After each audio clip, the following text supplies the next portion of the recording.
کس لیے، کون سا بڑا نفع اس میں چھپا ہوا ہے، کون سی بڑی نعمت مجھے ملنے والی ہے؟ تجارت جب آدمی کرتا ہے تو سوچتا ہے منافع کیا ہے، اس پہ ملے گا کیا؟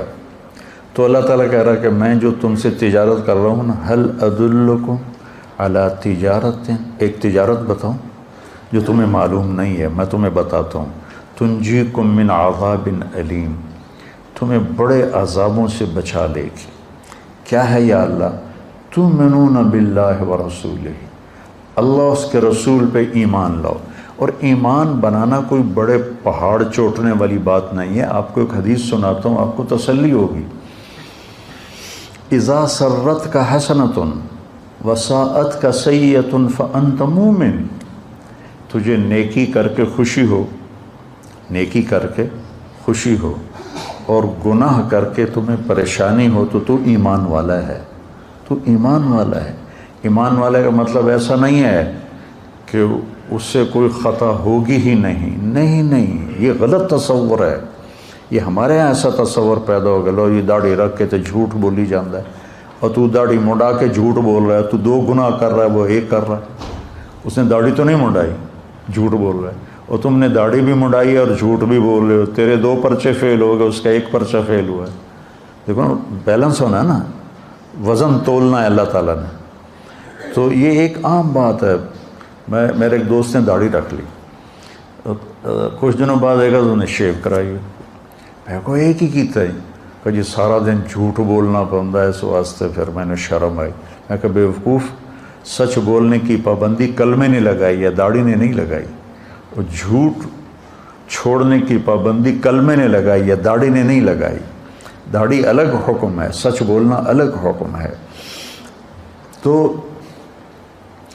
اذا سرت کا حسنۃ وساءت کا سیئۃ، تم اچھا کرو، نیکی کرو اور تمہیں اچھا لگے، خوشی محسوس ہو، گناہ ہو جائے تو تمہیں دکھ ہو، انت مومن، تو ایمان والا ہے۔ یہی ایمان اللہ نے کہا بناؤ۔ وہ ایمان نہیں چاہیے جنید بغدادی والا اور فلاں والا کہ ایک سے کہا کہ وہ کہاں پر ہے، ایک صاحب نے دوسرے کا پوچھا وہ کہاں پر ہے، کہا کہ وہ تو جی سو رہا ہے، تو انہوں نے فرمایا یہ کوئی سونے کا وقت ہے؟ تو بعد میں اپنے نفس کو ملامت کی کہ تو نے یہ جملہ کیوں بولا، تجھے سزا دوں گا، 1 سال کے روزے رکھے۔ یہ اسلام میرے اللہ نے ہمیں نہیں بتایا، اپنے نفس کو سزا دینے کے لیے کہ تو نے یہ کیوں کہا کہ یہ کوئی سونے کا وقت ہے تو 1 سال روزے رکھے۔ نہ یہ اسلام پیش کرنے کا ہے، نہ یہ اسلام اللہ نے مانگا ہے۔ یہ رہبانیت کا ٹچ ہے جو تصوف کی وجہ سے اسلام میں آیا ہے۔ اس لیے میں کہتا ہوں صحابہ کی زندگی پڑھو جس میں تمہیں اسلام جھلکتا ہوا نظر آئے گا، اپنے نبی کی زندگی پڑھو تمہیں اسلام نظر آئے گا۔ بعد کے جو بزرگوں کے واقعات ہیں، اور ایک تو اکثر جھوٹے ہیں، ان میں کوئی حقانیت نہیں ہے، جو ہیں تو وہ غلوف ہیں، جن کو غلوف کا مطلب ہوتا ہے کہ بہت زیادہ شدت پسندی ہے، تو وہ ہمارے لیے معیار نہیں۔ معیار میرے نبی کی زندگی، معیار میرے نبی کی زندگی۔ حضرت عائشہ فرماتی ہیں کہ اللہ کے نبی روزے کے ساتھ ہوتے تھے، رمضان کی وجہ سے حدیث یاد آئی، اور نماز اذان ہو جاتی تھی اور نماز پڑھانے کے لیے نکل رہے ہوتے تھے، اور اپنی بیوی کا بوسہ لے کر باہر نکلتے تھے۔ نماز پڑھانے جا رہے ہیں، اور روزے دار ہیں، اور بیوی کو جا کے در رہے ہیں نماز پڑھانے، بیوی کو چومتے ہوئے جا رہے ہیں۔ تو حضرت عروہ بن زبیر تھے اس حدیث کے راوی، کہنے لگے میں نے کہا خالہ پھر وہ آپ ہی ہوگی، تو وہ حضرت عائشہ ہنس پڑیں، جس کا مطلب تھا کہ ہاں وہ میں ہی تھی۔ میرے نبی تو ہمیں ایسی پیاری زندگی بتائی، اور یہ کہتا ہے یہ کوئی سونے کا وقت ہے، اس پر 1 سال روزہ رکھے۔ وہ ایک آدمی مسلمان ہوا تو اس کو پیشاب آیا تو انہیں ادھر منہ کیا، وہ ادھر قبلہ ہے، اس بیچارے نے ادھر منہ کیا، وہ ادھر پرانا قبلہ ہے، اس نے ادھر منہ کیا، وہ قبلے نو کانڈ ہو گئی، اس نے ادھر منہ کر کے پیشاب کیا۔ جب گھر گیا تو بیگم کہنے لگی بسم اللہ بسم اللہ، آکھن لگا بسم اللہ تو کر رہے ہیں تو پیشاب کر دی واری تینوں پتہ لگ جائے گا۔ تو ایسا اسلام ہمیں نہیں چاہیے، یہ اسلام نہیں ہے، یہ لوگوں کے اپنے ذوق کی چیزیں ہیں۔ 30 سال سے میں ستو کھا رہا ہوں، ہے نا فضائل اعمال میں واقع، بھائی تو کھا ستو سانو کیوں دسی جانا؟ میرے نبی نے تو ساری زندگی کھانا کھایا ہے، پسند۔ میرے نبی نے صرف 1 دفعہ باسی روٹی کھائی، ام ہانی کے گھر، ورنہ ساری زندگی آپ یا تازہ کھایا یا فاقہ کیا، یا آپ تازہ کھاتے تھے یا فاقہ کرتے تھے، آپ نے رکھا ہوا کھانا نہیں کھایا۔ صرف فتح مکہ پر ام ہانی رضی اللہ عنہ کے گھر باسی روٹی تھی، آپ نے تھوڑی ان کی دلداری کے لیے کچھ کھا لی ہوگی، ورنہ آپ کی عادت مبارکہ تھی یا آپ تازہ کھاتے تھے یا پھر فاقہ فرماتے تھے۔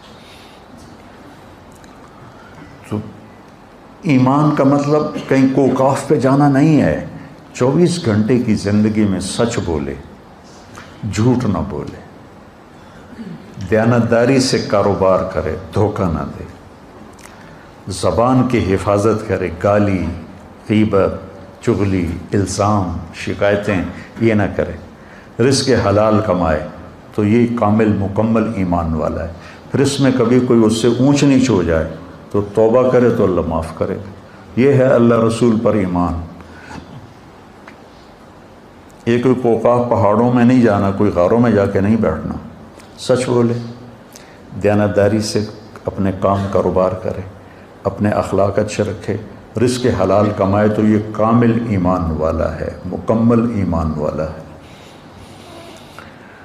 اور پھر کیا کہا؟ پھر یہی چیزیں تجاہدون فی سبیل اللہ باموالکم وانفسکم، یہ چیزیں اوروں میں پیدا کرنے کے لیے تم محنت کرو، جو جس کی کوئی بھی شکل ہو سکتی ہے، لیکن سب سے خوبصورت شکل اس وقت تبلیغ کا کام ہے۔ تبلیغ کا کام متعین نہیں ہے کہ بھئی یہی دین کی محنت ہے، یہ بچے بھی دین کی محنت کر رہے ہیں، ان کے استاد بھی دین کی محنت کر رہے ہیں، خانقاہوں والے بھی ہیں، اور کتابیں لکھنے والے ہیں، واعظ کرنے والے ہیں، نصیحت کرنے والے ہیں، لیکن جو سب سے اس وقت نفع والا کام ہے وہ تبلیغ کا ہے۔ تو اس پر اللہ تعالیٰ کہتا ہے ہوگا کیا؟ یغفر لکم ذنوبکم، پہلا کام تو یہ کروں کہ تمہارے سارے گناہ معاف کروں۔ قوم نوح کے لیے اللہ نے کہا یغفر لکم، کیا ہے بلا؟ من ذنوبکم، تمہارے کچھ گناہ معاف کرے گا۔ اور ہمیں اللہ نے کہا یغفر لکم ذنوبکم، تمہارے سارے معاف کروں گا۔ سبحان اللہ، تو گناہوں کی معافی ہو جائے تو بہت بڑی بات۔ پھر یدخلکم، تمہیں جنت میں پہنچاؤں گا، کون سی؟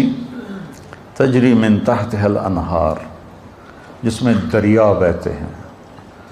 نہر عربی میں دریا کو کہتے ہیں، ہمارے ہاں نہر کا ترجمہ اور ہے، اور عربی میں نہر دریا کو کہتے ہیں، یہ ہمارے والی نہر کو نہیں کہتے جس کو نکالا جاتا ہے۔ تو ایک ایسی جگہ لے جائے گا جہاں دریا بہتے ہیں، کس کے؟ من ماء غیر آسن، پانی ہے جو گدلا نہیں ہوتا، من لبن، دودھ ہے، لم یتغیر طعمہ، جس کا ذائقہ نہیں بدلتا، تھوڑے دیر دودھ پڑ رہا ہے کھٹا ہو جاتا ہے، وہ دودھ کبھی کھٹا نہیں ہوگا۔ من عسل مصفی، شہد ہے جس کو چھاننے کی ضرورت کوئی نہیں ہے، ہم چھتا لیتے ہیں تو اس کو چھانتے ہیں۔ من خمر لذت للشاربین، اور شراب ہے جو لذت کے ہے پینے والوں کی۔ یہ تین چیزوں کے ساتھ اللہ نے یہ لفظ استعمال نہیں کیا، لذت للشاربین، پانی بھی ضرورت ہے، دودھ بھی ضرورت ہے، شہد بھی ضرورت ہے، اور شراب لوگ ضرورت کے لیے نہیں پیتے، لذت کے لیے پیتے ہیں۔ لیکن پاگل پھر الٹیاں کر رہے ہوتے ہیں، منہ سے بدبو آ رہی ہوتی ہے، شرابیوں کے ساتھ وقت گزر، ہمارے ساتھ کالج کے لڑکے شراب پیتے تھے، تو الٹیاں آ رہی ہیں، اندر ہی پیشاب نکل رہا ہے، بری حالت ہوتی ہے، اور بے ہوش ہو گئے تو لذت کا احساس ویسے ہی ختم ہو گیا۔ تو اللہ نے کہا پاگلو اس کو چھوڑ دو، لذت للشاربین، میں نے تمہاری لذت کے لیے شراب بنائی ہے، اس کا ایک گونڈ پی لو گے تو نہ سر میں درد ہوگا نہ چکر آئیں گے، لیکن آسمانوں پر اڑو گے لذت کے۔ من تحتها الانہار، اور پھر آگے کہا ومساکن طیبۃ فی جنات عدن، اور جنت الفردوس میں تمہارے لیے اعلیٰ گھر بنائے ہیں، مساکن طیبہ۔ جنت الفردوس کے گھر کی ایک اینٹ سونے کی ہے، ایک چاندی کی ہے، ایک موتی کی ہے، ایک یاقوت کی ہے، ایک زمرد کی ہے، اور مشک اس کا گارا ہے، مشک اس کا گارا ہے، اور زعفران اس کی گھاس ہے، اور اللہ کا عرش ان کی چھت بنایا ہے اللہ تعالیٰ۔ اور فرش سے لے کر چھت تک 1,00,000 ہاتھ، یعنی 25 لاکھ فٹ کی بلندی پر چھت ہوگی، 25 لاکھ فٹ کی بلندی پر چھت ہوگی۔ تم 5 فٹ کے نہیں جاؤ گے، تم بھی 130 فٹ کے جاؤ گے، ورنہ تو تم اس میں ایسے نظر آئے گا جیسے کوئی مچھر پھر رہا ہو۔ اگر تم 5 فٹ کے چلے گئے پھر تو ہم اس گھر میں مچھر کی طرح نظر آئیں گے۔ اللہ 130 فٹ کی ہائٹ دے گا، عورت کو بھی دے گا، مرد کو بھی دے گا، فی جنات عدن۔ اب میری ایک بات پہ غور کرو، جب آدمی کے پاس پیسے آتے ہیں نا تو سب سے پہلے وہ گھر بدلتا ہے۔ گھر بدلنے کے لیے کہتا ہے نہر کے کنارے گھر ہو، وہ جو نہر بہ رہی ہے، فیصلہ ہوا ایک ہی تو نہر ہے، باقی تو گندی گند ہے، تو جگہ بدلتا ہے، لوکیشن اچھی ہو اور گھر اچھا ہو۔ گھر اچھا ہونے کی 2 خوبیاں ہیں، ایک اس میں ضرورت کی چیزیں پوری ہوں، ایک اس کا نقشہ خوبصورت۔ تو مساکن طیبہ فی جنات عدن، جنات عدن لوکیشن بڑی اعلیٰ ہے، ساری جنتوں میں جنت الفردوس سب سے اعلیٰ درجے کی، سب سے اعلیٰ۔ جس دن اللہ نے جنت الفردوس کو بنایا ہے اس دن سے لے کر آج، اور آج سے قیامت تک روزانہ اس کو پہلے سے 5 گنا زیادہ خوبصورت کرتا ہے۔ تو کیا چیز بن رہی ہوگی، کیا سما بننا ہوگا۔ یہاں کا مور ناچتا ہے تو دل باغ باغ ہو جاتا ہے، جب وہاں کا مور ناچے گا تو کیا منظر ہوگا۔ یہاں کی بلبل جب کوئل آواز نکالتی ہے تو آدمی حیران ہو جاتا ہے، وہاں کی کوئل جب آواز نکالے گی تو کیا سر ہوگا۔ یہاں کی موسیقی سن کر لوگ سر ہلانے شروع ہو جاتے ہیں، جنت کی موسیقی سنیں گے تو کیا حال ہوگا۔ ایک شخص نے پوچھا یا رسول اللہ جنت میں موسیقی ہے؟ آپ نے کہا ہے، ایک درخت ہے اس کا نام ہے فیض۔ اس کا فیض کیا ہے کہ وہ ہوا اس کے ٹہنیوں کو ہلاتی ہے، تو ٹہنیاں اور پتے آپس میں ٹکراتے ہیں، اس سے ایسے سر نکلتے ہیں کہ ہزاروں سال بیٹھ کے سنتے رہو گے تو سننے کا مزہ ختم نہیں ہوگا، بلکہ بڑھتا رہے گا، بڑھتا رہے گا، بڑھتا رہے گا۔ اور اس کے درخت کے نیچے جنت کی لڑکیاں ہیں جو مل کر پھر گانا گاتی ہیں، اور جنت والے اس کو سن کر جنت بھی بھول جاتے ہیں، اپنا آپ بھی بھول جاتے ہیں کہ ایسی عالی شان تمہارے لیے اللہ نے سامان۔ مساکن طیبہ فی جنات عدن، لوکیشن بڑی اچھی ہے۔ مساکن، مساکن کا مطلب ہے ضرورت کی ہر چیز موجود ہے، ہر چیز موجود ہے، سکن اس لیے تو ہے مساکن۔ طیبہ کا مطلب ہے بڑا خوبصورت نقشہ ہے، بہت خوبصورت نقشہ، تو ساری گھر کی چیزیں پوری ہوگی۔ جگہ بڑی اعلیٰ ہے، جنت الفردوس، ضرورتیں ساری پوری ہیں، مساکن، خوبصورت بہت ہے، طیبہ۔ اور پھر یہاں آدمی زندگی گزار کے گھر بناتا ہے، پھر اس کو تبدیل کرنا چاہے تو کوئی ایک پلک بچھپکنے کا کام تو نہیں ہے، پھر نیا گھر بنانے کے لیے مدتیں چاہیے، اور وہاں تم نے ایک لمحہ گزارا، تمہارے جی میں ہے کہ نہیں ایسا نہیں، مجھے ایسا چاہیے، تو وہیں ایک پل میں وہ سارے گھر کا نقشہ تمہاری سوچ کے مطابق اللہ بنا دے گا۔ نہ کوئی اینٹ ٹوٹے گی، نہ کوئی پتھر ٹوٹے گا، نہ کوئی مٹی اٹھے گی، نہ کوئی مستری آئے گا، نہ کوئی مزدور آئے گا، نہ کوئی سیمنٹ آئے گا، نہ کوئی سیڑھی آئے گی، نہ کوئی کیل قابلہ آئے گا، اور تمہارے جی میں آئے گا کہ نہیں مجھے ایسا نہیں، مجھے تو ایسا چاہیے۔ تو جب تمہارے جی میں آئے گا ایسا چاہیے تو دوسری نظر میں تمہیں وہ گھر ویسا ہی نظر آئے گا۔ پھر تو نے ایسا نہیں مجھے ایسا چاہیے، کھیلتے رہو، کھیل ہے، کھیلتے رہو، نہیں مجھے ایسا چاہیے، پھر نہیں اب مجھے ایسا چاہیے، ہاں نہیں اب مجھے ایسا چاہیے، اب مجھے ایسا چاہیے۔ یہاں بڑی بڑی گاڑیوں والے ماڈل گاڑی کا نکالتے ہیں، کم از کم 3 سال ایک ماڈل چلتا ہے، کیونکہ نئے ماڈل کو تیار کرنے میں وقت لگتا ہے، اور اس پہ جو ڈائیاں بنی ہوتی ہیں وہ ساری توڑنی پڑتی ہیں، پھر نئی ڈائی بنانی ہوتی، تو 3 سال کم از کم لگتے ہیں ایک ماڈل کے بعد دوسرا ماڈل آنے میں، 3 سال، 4 سال، 5 سال بھی لگ جاتے، اور پھر وہ جا کر نئی گاڑی لاتے ہیں۔ اب صحابہ کو تو پتہ نہیں تھا کہ مرسڈیز بھی آئے گی اور ٹویوٹا بھی آئے گی اور بینٹلے بھی آئے گی, BMW بھی آئے گی. وہ تو گھوڑے اونٹ ہی پوچھتے رہے. ایک صحابہ نے پوچھا یا رسول اللہ جنت میں گھوڑے ہیں؟ آپ نے کہا ہیں. اس ویکھیا ہی گھوڑا ہے اور اس کی ویکھنا ہے. دوسرے نے پوچھا یا رسول اللہ جنت میں اونٹ ہیں؟ آپ نے کہا ہیں. ان کے پر ہوں گے سبز زمرد کے, تم اس پر بیٹھو گے وہ تمہیں لے کے اڑیں گے, جدھر تمہاری نظر جائے گی وہاں اس کا قدم جائے گا. اتنی لمبی ان کی, اتنی تیز ان کی پرواز ہوگی. لیکن ہم اگر آج اللہ کے نبی ہوتے تو ہم پوچھتے یا رسول اللہ جنت میں مرسڈیز ہے, جنت میں BMW ہے, جنت میں بینٹلے ہے, جنت میں رولز رائس ہے. ہم نے تو یہ پوچھتے. اب ہمیں تو ہمارا علم تو صحابہ سے زیادہ ہو گیا دنیا کے لحاظ سے, تو ہم تو کہیں گے یا اللہ مرسڈیز چاہیے. وہ ٹک ہوگا اور مرسڈیز سامنے ہوگی. نہیں, اس کا لائٹیں چینج کرنی ہے, یوں ہوگا اور لائٹیں چینج ہو جائیں گی. اس کا اندر سے انٹیریئر تبدیل کرنا ہو, یوں ہو کر انٹیریئر تبدیل ہو جائے گا. تو مساکن ضرورت ہر چیز پوری ہے. لیکن عجیب بات ہے کہ پوری جنت میں ٹوائلٹ کوئی نہیں, اور واش روم کوئی نہیں, اور کپڑے دھونے کی جگہ کوئی نہیں, واشنگ مشین کوئی نہیں. سبحان. اور رہنا ہمیشہ کے لیے. اور ہر مرد عورت نے 100 جوڑے پہنے ہوں گے, 100, ایک نہیں 100, اور وہ 2 انگلیوں میں آ جائیں گے, اتنے باریک ہوں گے. اور ان کا وزن کوئی نہیں ہوگا کہ وہ نور سے بنے ہوں گے. تو جب کپڑے تبدیل کرنے ہوں گے تو نہ کپڑے اتارنے پڑیں گے نہ کپڑے پہننے پڑیں گے. اگر 100 جوڑے تم اتارنے لگو تو کندھوں کی ایکسرسائز تو خوب ہو گئی نا. 1 2 3 4 5 50 60 70 80 90 100 موٹے تو رہ گئے نا بندیاں میں.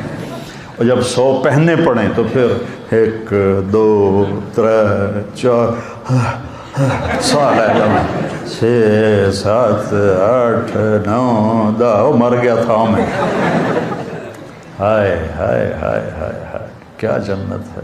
فی جنت تجری العیون خلالها والحور تقطر فی رشاکت اغیدی تقال فی حلل حرائر سندس استبرق واصابر من عسجدی والتاج یعلو فوق مفرق راسها من لؤلؤ وجواہر وزمرد حتی اذا اقتربت الیہ تبسمت بالغنج كالطفل الولید المسہد فهناك غرت الطیور ورتلت لحن الخلود بكل غصن املد. یہ جنت ہے, یہ جس کو تو ارادہ ہوگا میں کپڑے بدلوں, بس اتنا ہوگا. دماغ میں ڈیزائن آئے گا فلاں قسم کا.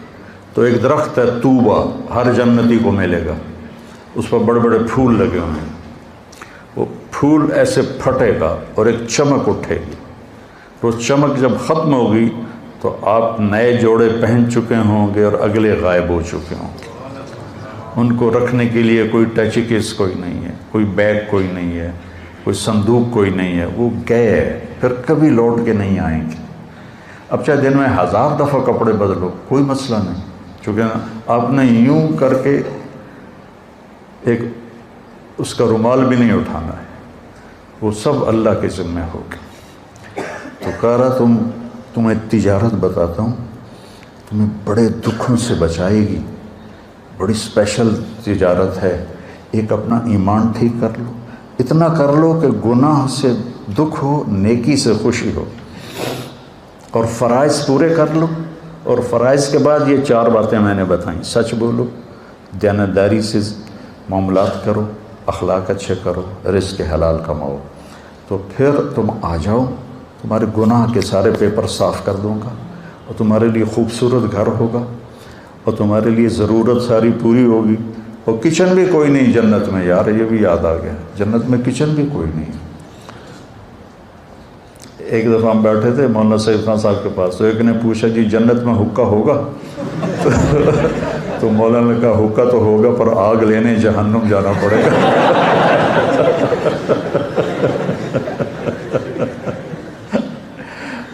تو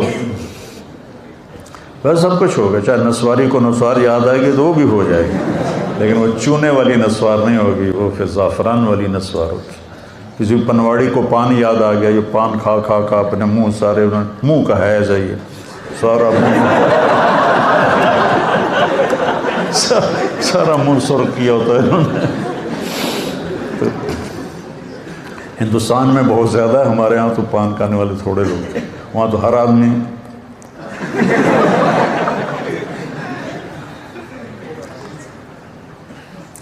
تو اللہ تعالیٰ کہتا تم آ جاؤ، گناہ سارے معاف، بہترین گھر ہوگا، ہر ضرورت پوری ہوگی، اور انتہائی خوبصورت ہوگا، اور بہت اعلیٰ جگہ پر ہوگا، فی جنات عدن۔ پھر کہا ذالک الفوز العظیم، ہوا یہ حالات، ذالک الفوز العظیم، یہ ہے اصل کامیابی، کہ تمہیں جنت ملے، تمہیں اللہ کی رضا ملے، تمہارے گناہ معاف ہو جائیں، یہ تجارت ہے اصل کامیابی۔ لیکن میں اللہ پہ قربان جاؤں، اللہ ہمارا خالق ہے، کہنا کہ وہ اخرى، ایک اور بات بھی ہے، یہاں قرآن کا لہجہ بدل جاتا ہے، وہ اخرى، ایک اور چیز بھی ہے جو تمہیں پسند ہے، تحبونہا۔ اللہ تعالیٰ کہہ رہا ہے مجھے پتہ ہے میرے بندو، تم دنیا لیے بغیر تمہیں جنت پر تمہارا گزارا نہیں ہوگا، تم کہو گے کوئی پراٹھا بھی چاہیے، تو وہ اس کو اللہ نے کہا وہ اخرى، وہ ایک اور چیز بھی ہے، تو میرا چہرہ دیکھو ایک اور چیز بھی ہے۔ تو لہجہ، چہرے کا انداز اس کو ہلکا بنا رہا ہے کہ کوئی معمولی چیز ہے، کوئی بڑی چیز کوئی نہیں ہے، وہ اخرى، اخرى۔ آدمی اپنا شکل بھی بدلتا ہے اور ہاتھ کے حرکت کو بھی اس کے ساتھ تائید کے طور پر، وہ اخرى، ایک اور شے بھی ہے، تو بڑی چنگی لگی، اللہ نے بڑی چنگی نہیں لگی، تو چنگی لگ دی ہے، کی ہے نصر من اللہ و فتح قریب، یا اللہ دنیا بھی دے، اس کے بغیر گزارا نہیں۔ وہ قتادہ بن نعمان رضی اللہ عنہ کی آنکھ ضائع ہو گئی فتح غزوہ احد میں، تو ان کی آنکھوں میں تیر لگا ہوا تھا، تو وہ یا رسول اللہ میرے آنکھوں میں تیر لگ گیا۔ تو آپ نے کہا آنکھ چاہیے یا جنت چاہیے؟ کہنے لگے مجھے دونوں ہی چاہیے، آنکھ بھی چاہیے جنت بھی چاہیے۔ تو آپ نے ان کا تیر نکالا، اور وہ جو کیمہ بن گئی تھی آنکھ، اس کو اپنے ایسے ہاتھوں میں انگلیوں میں لیا، اور ان کی آنکھ میں رکھ کر اوپر ایسے ہاتھ پھیر کر کہا اللہم اجعلھا احسن عینیہ، یا اللہ دوسری آنکھ سے زیادہ خوبصورت کر دے۔ تو اپنے انگلیاں ہٹائیں تو وہ چمک رہی تھی روشن آنکھ۔ تو ہمارا بھی مذہب قتادہ بن نعمان والا ہے کہ یا اللہ دنیا بھی چاہیے، جنت بھی چاہیے، ایتھے سکی کھا کے گزارا کوئی نہیں۔ تو میرا رب ہم سے ایک تجارت کر رہا ہے، بچوں، یا باہر کا مجمع آیا ہوا ہے، اب لوگ تبلیغ میں جایا کریں، زیادہ نہیں 3 دن ہر مہینے لگا لیا کریں، آپ کے ہر مسجدوں میں تبلیغ کا کام ہو رہا ہے، تو انشاءاللہ العزیز اللہ تعالیٰ یہ ہر مہینے 3 دن اگر آپ جاتے رہیں گے تو آپ کی زندگی میں بہت بڑی تبدیلی آ جائے گی۔ اور یہ طاق راتیں چل رہی ہیں، آج بھی طاق رات ہے، شب قدر ہے یا نہیں ہے یہ تو اللہ کے علم میں ہے۔ ہمارے ہاں 27 کا اہتمام کیا جاتا ہے، 27 ضروری نہیں ہے، کبھی 21، کبھی 23، کبھی 25، کبھی 27، کبھی 29۔ تو ان طاق راتوں میں اللہ تعالیٰ کوئی ایک رات، یہ بچوں کو تو انشاءاللہ نصیب ہو جائے گی، ایک رات ان کی گھر میں آئے گی تو تھوڑا سا جاگ لیں گے تو انشاءاللہ ساری پانچوں راتیں ان کی تو مزے میں ہیں، اللہ کا علم پڑھ رہے ہیں، حدیث پڑھ رہے ہیں، قرآن پڑھ رہے ہیں۔ آپ جو آئے تشریف لائے ہوئے اپنے گھروں میں جاگنے کا اہتمام کر لیں، چھوٹی راتیں ہیں۔ تو ایک تو کوئی والدین کا نافرمان ہے تو باپ سے معافی مانگ لے، کوئی شراب کا عادی ہے تو توبہ کر لے، کوئی رشتہ داروں سے لڑا ہوا ہے تو صلح کر لے، کوئی دل میں کینہ، بغض، نفرت رکھتا ہے تو اس کو دل کو صاف کر لے، تو پھر انشاءاللہ بخشش کی مہر اللہ کے نبی نے لگا کے دی ہے کہ شراب نہ پیتا ہو، ماں باپ کا نافرمان نہ ہو، رشتہ داروں سے لڑائی نہ لڑتا ہو، دل میں بغض نہ رکھتا ہو، تو شب قدر میں سب کی بخشش ہو جاتی ہے۔ لیکن یہ 4 کام میں سے کوئی ایک کام بھی کسی کے اندر ہے تو پینڈنگ ہو جاتا ہے، یہ نہیں کہ اس کی ہوتی نہیں، اگر وہ توبہ کر لے گا تو معاف ہو جائے گا۔ تو میرے عزیزو، یہ مختصر سی زندگی ہے، نہ جانے بلا لے پیا کس گھڑی، تو کیا کیا کرے گی اری دن کے دن، بلانے والے کا بلاوا پتہ نہیں کب آ جائے۔ تو ہم اپنی آخرت کو بنانے کے لیے، یہ ہمیں اللہ نے بہترین کام دیا ہے تبلیغ کا، 3 دن ہر مہینے آپ جاتے رہیں تو انشاءاللہ آپ کی زندگی میں تبدیلی آ جائے گی۔ اور یہ بچے جو فارغ ہو رہے ہیں، یہ سال کی نیت کریں، انشاءاللہ اللہ ان کو بہت زیادہ دے گا۔ اللہ تعالی ہمیں قبول فرمائے۔ اللہم لک الحمد کما انت اہلہ، وصلی علی محمد کما انت اہلہ، وفعل بنا ما انت اہلہ، انک اہل التقوی و اہل المغفرہ۔ اللہم انا نسألک خیر ما سألک منہ عبدک و نبیک محمد صلی اللہ علیہ وسلم، ونعوذ بک من شر ما استعاذک منہ عبدک و نبیک محمد صلی اللہ علیہ وسلم۔ اللہم انت المستعان و علیک البلاغ، لا حول ولا قوة الا باللہ، آمین۔ وصلی اللہ تعالی نبی الکریم برحمتک۔ میں تھوڑا راستہ لے لوں۔